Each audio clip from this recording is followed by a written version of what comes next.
Welcome back to Real Business Roundtable. Today we're going to talk about closing because we are indeed closers.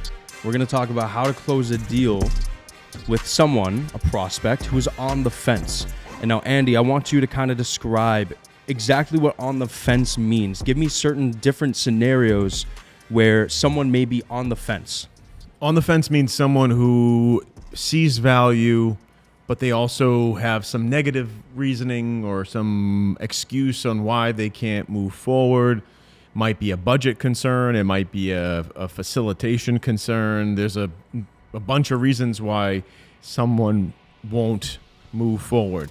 But that doesn't mean that they're not interested. So, when someone is on the fence, I like to work them in, various ways. It's interesting how, I guess for every person, every business, every prospect that is on the fence, it's very specific to who you're talking to because their objections are very valid to them. But you have to kind of get rid of those objections and show them, the path ahead. You have to show them the path working with us or working with you, it can be difficult doing that sometimes. But on the fence doesn't mean that it's a no. On the fence means that they are interested, they want to, there's a yes there, but it's blinded by a bunch of objections that they're trying to deal with internally. So, yeah. What I like to do if a potential customer is on the fence, I like to reiterate and remind them the reason why they want to do this. Hey, we can do this for you. We want to remind them, okay, yeah, we can do this for you, but let's dig in a little bit deeper. Let's find out what exactly is the reason. What my famous line is, I say, what would work for you? Yeah. Just in a perfect world. They'd say, well, it's the term or it's the investment. And I'd say, well, we don't want to impact the integrity. If you want something similar to company XYZ that we did this for, you're going to need to invest this. Like sometimes we'll have a company, say they do $5 million in sales. We'll have another company that, let's say this company A does $5 million in sales and we took them to 10 million, right?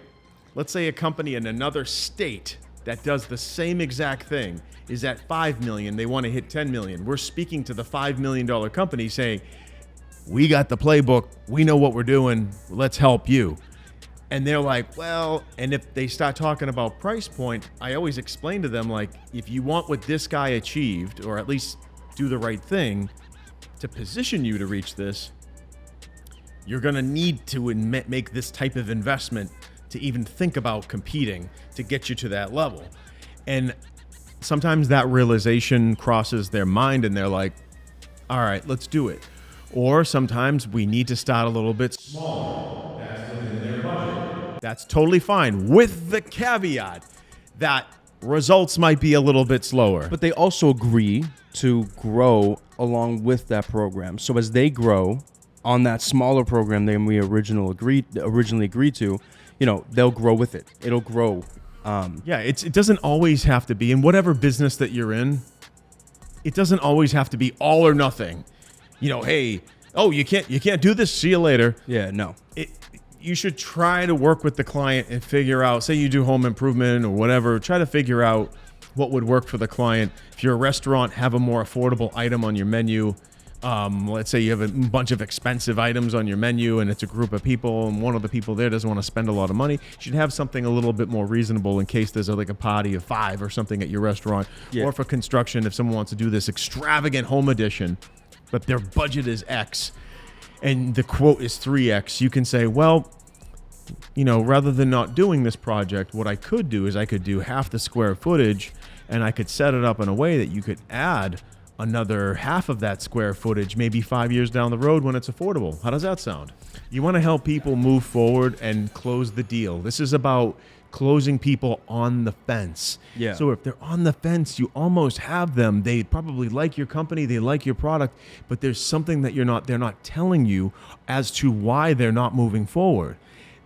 It's your job as an entrepreneur, as a successful business owner, is to be the solution provider, be the helper, and figure out what that is and see if it makes sense for you to help them. And if you help them, it'll go a long way. Yeah. A lot of the examples that you're talking about have to do with like objections to price, objections to how much it costs.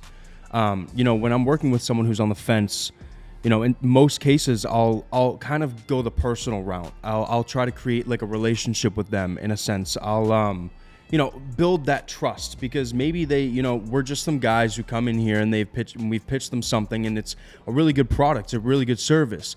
But trust goes a long way. Creating a relationship, it goes a long way, because if they trust you a little bit more, then they know that you're going to take care of them in the end. So that's another route that I go. Maybe take them off for lunch, invite them for a cigar. If it's worth your time, then it's worth your time. That's one way that I go, especially if it's not just about the money that they spend. Maybe they have all the money in the world and they can spend it, but they want to make sure that they're spending it with people that they can trust. One other thing to keep in mind if someone's on the fence is sometimes they're shopping around. When you're speaking with them face to face, make sure you lock down. Say, not sure if you're shopping around. If you are, that's totally fine. But give them the breakdown of why they should choose you. Make sure it's very clear.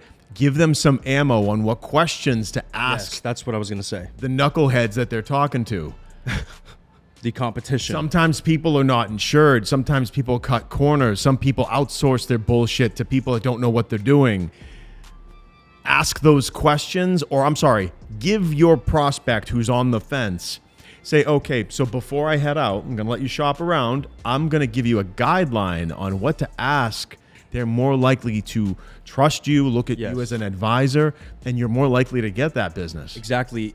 Almost position it like we want you to be an educational shopper. If you're going to go and talk to these other people, we want to make sure that you get the most value out of what we position it like you are looking out for them. You want them to get the most out of, whatever they're shopping for.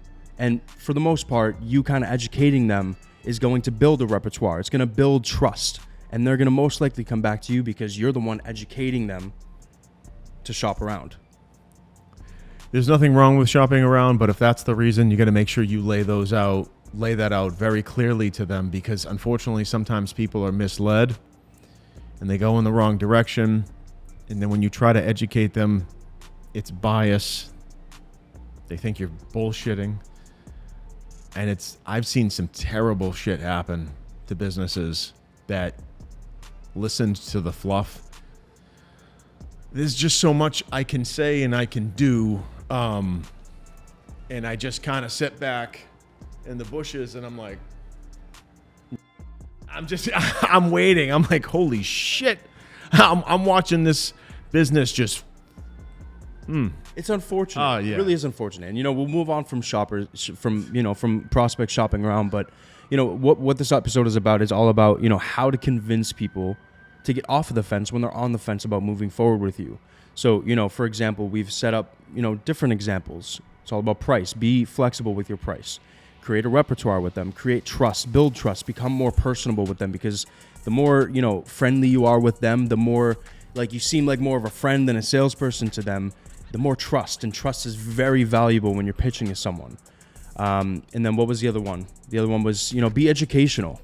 Educate them on what they're on the fence about. Maybe the more they understand and your product is really good, the more they'll understand that your product is exactly where you're pitching it to be.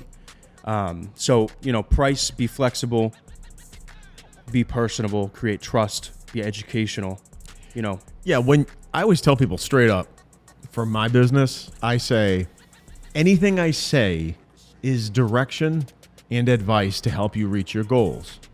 I have 16, 17 years experience doing this successfully. What I say should be respected the same way as advice from a doctor, lawyer, or financial advisor. Don't pigeonhole me as some bullshit out of sales guy. I hate that. Yeah, that is the worst. If I'm getting a commission check and I'm like this employee somewhere, yes, the chances of bullshit is much higher. So you need to find out, are you speaking to a consultant, a business owner, or a paid sales rep? Very, very, very different. If it's a paid sales rep, the chances of getting bullshit sometimes is higher. But if you're dealing with like the owner of the construction company, usually chances are higher that you're being told a legitimate thing. It's the same way as speaking to a doctor, a lawyer, a financial advisor. If the person's a consultant, they're consulting you to help you reach your goals. Yeah. So once somebody talks to you about doing business, don't pigeonhole them immediately as a bullshit artist. That's going to only hold you back. That company that you're talking to, hopefully, ethically, they want to help you, truly. But sometimes you're going to run into some stuff that is going to maybe be embellished, and you have to kind of look under the hood. You got to dig a little bit and find out, okay, what is this really about? And this may be something that has you on the fence. But you got to be really careful, because in some industries, whether it's home improvement or whatever, you'll talk to one contractor, he'll say something completely different than the next guy. And he'll be like, oh, I do dovetail, carpentry, or I do, I use screws in my carpentry, or whatever it might be. I'm trying to give you an example. You'll have one guy that swears by it, that's been doing it for 20 years. You have another guy that swears by a whole different process. So you have to respect someone's craft. But also turn the tables too. What? So as a salesperson, coming in in a past episode, I talked about the importance of knowledge about your product, knowledge about your industry and the industries you're targeting. Knowledge is extremely important. And when you come in to a sales call, you come into a sales meeting, whatever it may be, you are the salesperson. Go in as a consultant. Don't go in as a salesperson. When I get on the phone with someone, or I get into a meeting with someone, I say, listen, we may seem like sales guys, but we're coming in as consultants. We're coming in to educate you. I always say that. I say that all the time, because I'm not going in there to pitch. I'm going in to find out what their pain point is, come up with the solution, and then consult them to allow them to understand, to help them, to educate them, to help them understand why our solution is so valuable to their problem. Not to get off topic, but the level of growth that we drive our clients, we can't just be salespeople. We're giving them strategy. We're giving them direction. We're giving them a pathway to 5x, 10x their business. So it's like, you can't be on the defense.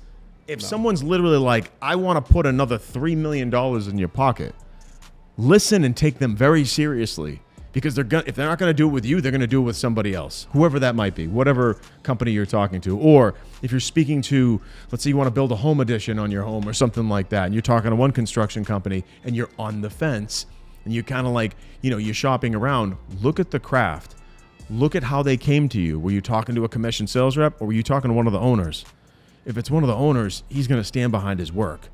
Like if something goes wrong, something breaks, that a good, honest business owner will go out there and fix it, versus, some guy that doesn't give a shit. He doesn't work there anymore. And you call the guy's cell phone. He's like, yeah, I don't work there anymore. And it's like, what? Oh my God. So you always want to deal with advisors. Advisors are supposed to be trusted. They're supposed to give you the guidance that you need to help you reach your goal, which is the reason why you're speaking to that person anyway. And as a service business, you should have those positions in your in-house. You should have those positions. And if you have salespeople that are on a commission, you need to drill it into them to come off as an advisor, be an advisor, behave as an advisor. Yeah, don't even act like one, be one. Don't mess around. Don't waste people's time. Don't waste their money. It's not all about the commission. Put that into their brains and tell them that if they act as an advisor and behave as an advisor, they're more likely to be successful in the long run. Because when you do a good job for somebody, they're going to spread the word and say, hey, this guy did a great job. Give you some referrals. Great. Yeah, no, I completely agree. I know the original topic, which we're still kind of talking about, it was, how to close someone that's on the fence.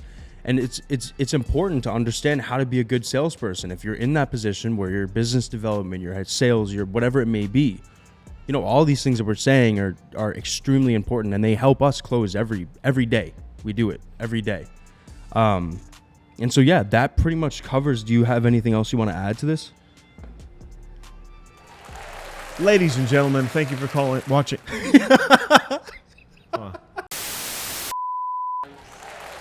Ladies and gentlemen, thank you for watching this episode of Real Business Roundtable.